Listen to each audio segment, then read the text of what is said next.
is Putin marked for assassination? Trump turns away. Europe loads the hammer. Kremlin panic explodes as insiders whisper of a plot to take the Tsar off the board. The Budapest summit hangs by a thread, and Washington's wild card is no longer in Putin's pocket. While Moscow scrambles, Europe moves in for the kill. A new sanctions wave, frozen billions unlocked, gas cutoffs prepped, and fresh firepower flow into Kyiv. London signals a hard pivot, and Allied support surges to levels Russia cannot withstand. This is the point of no return. Backroom deals, cancelled meetings, and a storm of Western pressure close in from all sides. The walls are shaking in the Kremlin, and the next move could end the game. Let's talk about it. Hello, this is Ukraine Today. I'm Maria Farafonova, and here are the latest news. Mass hysteria grips Russia. Panic is spreading through Putin's inner circle. Could someone be plotting to take the Tsar out? As preparations continue for a possible Putin-Trump meeting in Budapest, a shocking warning has surfaced in Moscow. Retired Russian foreign intelligence colonel, now MGIMO professor, and Rosneft advisor Andrei Bezrukov publicly claimed that Putin might become the target of a British plot to assassinate him. Bezrukov even urged the dictator not to travel to Budapest. Speaking on Russian state television, Bezrukov urgently called for the anticipated meeting with Trump to be moved to Dubai. According to his conspiracy Latin version, the British allegedly believe that if Putin is gone, so are the problems, and that Russia would collapse without him. For them, a strike against us, including a quite treacherous operation that could be carried out around this meeting in Budapest, is on the table. They will take the risk because right now they're risking everything. In response to these claims, propagandist Vladimir Solovyov floated the idea of holding talks in the United Arab Emirates. However, he also suggested that Putin might still risk traveling to Hungary despite the warning. Meanwhile, it appears that due to growing disagreements, the meeting may be postponed altogether. The reason lies in the fact that ahead of the planned Budapest summit, preliminary talks were supposed to take place between Russian Foreign Minister Sergei Lavrov and U.S. Secretary of State Marco Rubio. The meeting between the presidents was expected to happen this week, but have now been delayed. According to CNN, the exact reasons remain unclear, but during a phone call on Monday, Rubio and Lavrov expressed markedly different expectations about how to end the war in Ukraine. The two may speak again later this week, so it's still uncertain whether this will affect setting a date for the Budapest talks. In reality, no one is really waiting for Putin at the meeting, and Trump's plane may already be turning back. After all, the long-hyped meeting between the US president and the Kremlin chief scheduled for next week might not happen at all. The intrigue deepens. The latest developments from Washington, the Kremlin, and Bankova are coming up next. Is Putin fooling Trump again, or is Kremlin diplomacy simply preserving tradition? The so-called summit between the Russian dictator and the American president, which according to the latter was supposed to take place in 2 weeks, has been postponed indefinitely. The preliminary meeting between the two sides, represented by Lavrov and Rubio and allegedly scheduled for October 23rd, has already been cancelled. According to CNN, during a phone conversation between the representatives, it turned out that they see the solution to the problem in completely different ways. After this information appeared in the media, Lavrov himself responded. He essentially confirmed that the Russians, as before, are sticking to their position. I want to officially confirm that Russia has not changed its position compared to the understandings reached during the lengthy negotiations between Putin and Trump in Alaska. These understandings are based on the agreement that was reached at that particular time, which President Trump very succinctly and clearly expressed when he stated that what is truly needed is a long-term, sustainable and lasting peace, rather than simply an immediate ceasefire that would ultimately lead nowhere and accomplish nothing. We remain fully and unwaveringly committed to this formula, and we continue to stand by it as the best path forward for achieving a meaningful and enduring resolution to the conflict. Peskov also joined in echoing his Kremlin colleagues' fabrications. They say, how can you implement something that was never agreed upon? You can't postpone something that was never set in stone. Something that was never set in stone. Neither President Trump nor President Putin ever specified exact timelines. Preparation is needed, serious preparation. You heard statements from both the American side and ours that this may take time. Therefore, no specific dates were ever established from the very beginning, at any point. At the same time, vague statements are coming out of Moscow, not in favor of Putin's visit to Budapest. They say that the trip is unsafe for the aging dictator since there is a risk of assassination by intelligence agencies. The journey to Hungary is a long one, and in general, the Poles, who have said they could arrest Putin, are capable of terrorist acts. It is possible to assume that disagreements arose between Lavrov and Rubio. They were unable to reach an agreement on some important issue that needed to be brought to the leaders for approval. This is absolutely realistic and possible. But on the other hand, there may be other underlying factors at play here. This is more in the style of Russian diplomacy, to create confusion once again, make the situation uncertain, and then boldly and courageously go to the meeting to resolve certain issues. In other words, to give up yet another minor and non-essential position. Meanwhile, Volodymyr Zelensky is planning to attend the meeting of the Coalition of the Willing, which partners are hastily organizing in London on October 24th. The media, citing a draft of the European Union's conclusions, report that at the meeting, European leaders will confirm their decision to provide financial support to Ukraine over the next 3 years using frozen Russian assets. Obviously, the expectation is not that we will be fighting for 3 years. The expectation is to put pressure on Russia at these negotiations. That's the real calculation. The main goal is to force Russia to listen to Ukraine's demands. To say, look, Ukraine has 140 billion plus its own funds plus resources from our partners. Altogether, this could amount to 200 to 300 billion over 3 years. These are extremely comparable sums to what Russia currently has. In addition, according to media reports, Italy will soon join NATO's initiative to purchase American weapons for Ukraine. Previously, its authorities were opposed to this. With the frozen Russian funds, Ukrainians also plan to purchase 25 Patriot systems from the United States, which will protect Ukrainian cities from attacks by the Russian army. Every voice matters. Join our community, support independent journalism, and help us bring you the truth from Ukraine. Become a member of Ukraine today. Join us now. As Washington hesitates over its next steps, Europe remains steadfast, united in its resolve to support Ukraine and deliver a new barrage of devastating blows to the Kremlin. The mission is clear: to strangle Putin's regime, if not through force of arms, then through economic collapse. This Thursday, the European Union is preparing to adopt its 19th sanctions package, while member states finalize plans for a complete ban of Russian gas and decisive action on frozen Russian assets. One after another, Moscow's financial lifelines are being cut, and the clock is ticking fast. Full details in our report. Europe is demonstrating resolve. 3 major decisions are coming very soon: a new package of sanctions, a rejection of Russian oil and gas, and even the use of Russian assets. The EU is tightening pressure on Russia, knowing that the terrorist state only responds to force. We are seeing Trump's efforts to establish peace in Ukraine.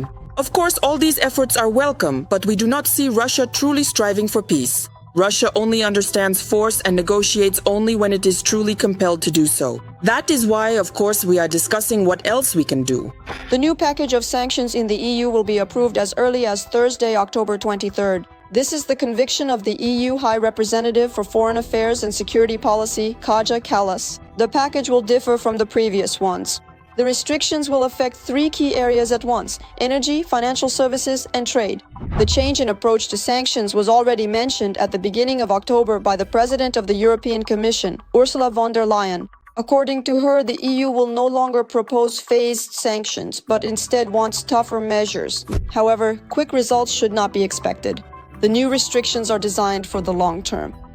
It cannot be said that the 19th package of sanctions, which is still expected to be adopted this week, is truly groundbreaking, since a number of its provisions are delayed in effect. Well, for example, the refusal of Russian LNG starting from 2027. And we have to understand we are now in October 2025. Accordingly, there is still more than a year of transition period left. Things did not go smoothly with this package. The main obstacle, unexpectedly enough, turned out to be Austria. Vienna had previously refused to agree to new restrictions unless the European Union unlocked part of the Russian assets to compensate Austria's Raiffeisenbank for fines imposed by a Russian court. But no one supported Austria's demands, and the Austrians radically changed their position. Surprisingly, even Hungary is not planning to block the new package. We have no plans to block it. We managed to remove all measures that would contradict our national interests. Trump's actions, his successes in the Middle East, all of this creates an additional political backdrop and a certain incentive for some opponents within the EU itself to, well, talk less about blocking anti-Russian sanctions. For example, we can see that Hungary has ultimately given in, but obviously there are also the direct relations between Orban and Trump. However, while Hungary did not block the 19th package of sanctions, it did try to influence the decision to abandon Russian gas and oil. Slovakia did the same. The day before, the EU Council supported the complete abandonment by the European Union of Russian fossil fuels. The decision was supported by an overwhelming majority of votes, but not Hungary and Slovakia. However, their vote was not that important. Fundamental decisions must be made by unanimous agreement, meaning, yes, by all 27 members of the European Union.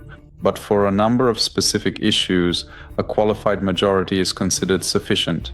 That is 55% of EU member states in the European Union, representing more than 65% of the EU population. Therefore, in this case, we understand that a number of issues are still being shifted to the level of a qualified majority. The proposal in question provides for a legally binding ban on any imports of gas from Russia, including liquefied natural gas, after January 1st, 2028. At the same time, imports of new gas from Russia will be prohibited starting January 1st, 2026. However, for existing contracts, a transition period is provided. Short-term contracts until June 2026 and long-term contracts until the beginning of 2028. The EU Council, as we have already mentioned, supported the proposal despite two obstacles. Now the matter is up to the European Parliament. It must approve the document, but these are not the only blows to the economy of the aggressor country. In addition to future revenues, Europe also plans to seize the Kremlin's current funds. We are talking about frozen Russian assets. Part of this money is planned to be used to provide Ukraine with a loan. This is not about confiscation. In other words, they are working out a way that would allow the use of the principal of these assets, but at the same time not confiscate them. So if or when the Russian Federation pays reparations to Ukraine, access to these very assets will then be restored. According to Western publications, work on this issue intensified after the talks between Trump and Zelensky on October 17th.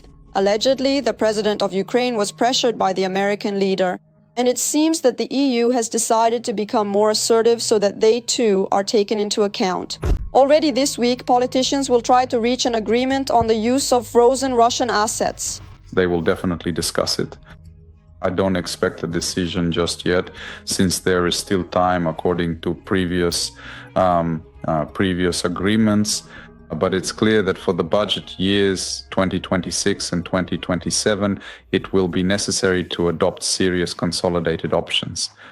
And we fully understand that at this point in time, the West simply has no other choice but to go down the path of a reparations loan for Ukraine, because the funding required is truly extraordinarily large.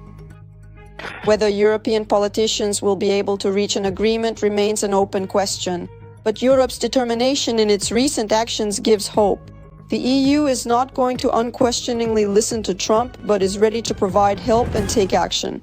The stakes are skyrocketing. Britain is stepping into the spotlight with a bold new proposal. London is prepared to pour over £100 million into deploying troops on Ukrainian soil. But there's a catch. It all hinges on whether US President Donald Trump can seal the peace deal with Moscow. Behind closed doors, fierce diplomatic maneuvers are already underway. Promises, threats, and ultimatums flying across the Atlantic. But what happens if Putin once again rejects peace? Will the West unleash a new phase of military pressure, or is this the calm before a much bigger storm? The answer in our next explosive report. London is already preparing for the possible deployment of troops in Ukraine in the event of a peace agreement between Kyiv and Moscow.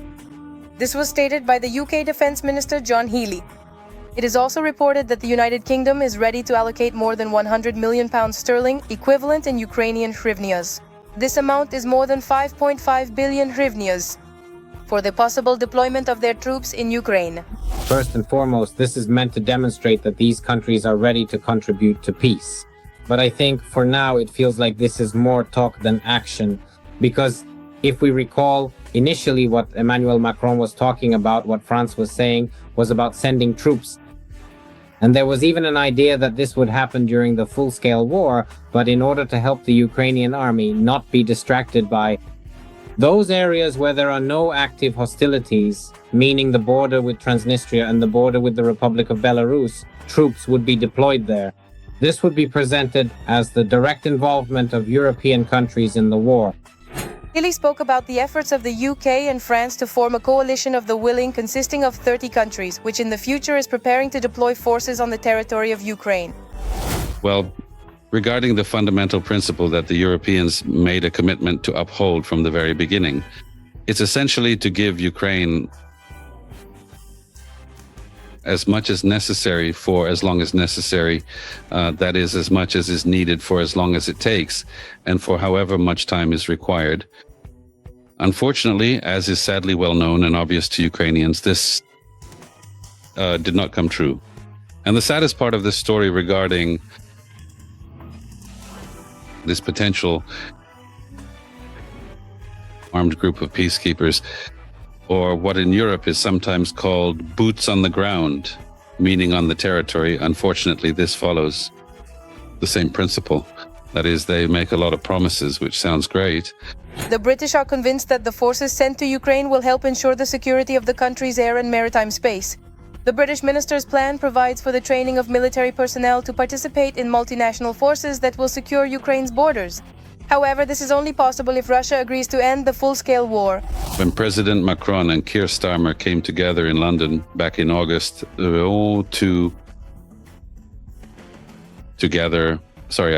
was actually in September, to gather as many supporters and allies as possible, making sure we included everyone we could.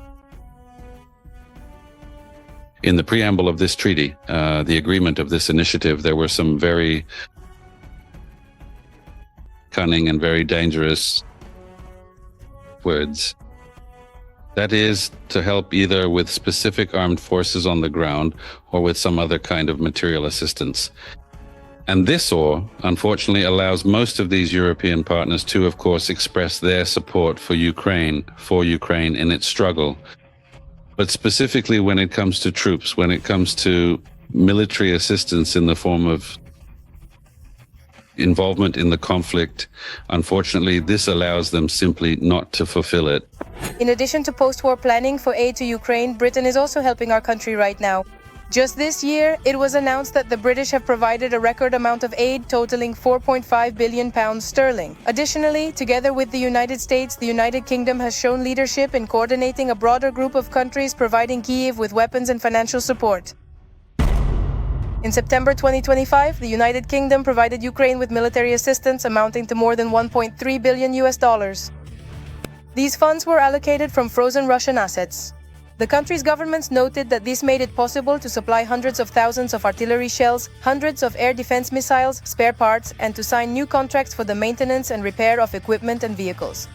Britain, which understands perfectly well that after leaving the European Union, it needs something that will allow it to return to the global game. And so essentially, by helping Ukraine, this brings the United Kingdom back into the ranks of global players, which is what it wants.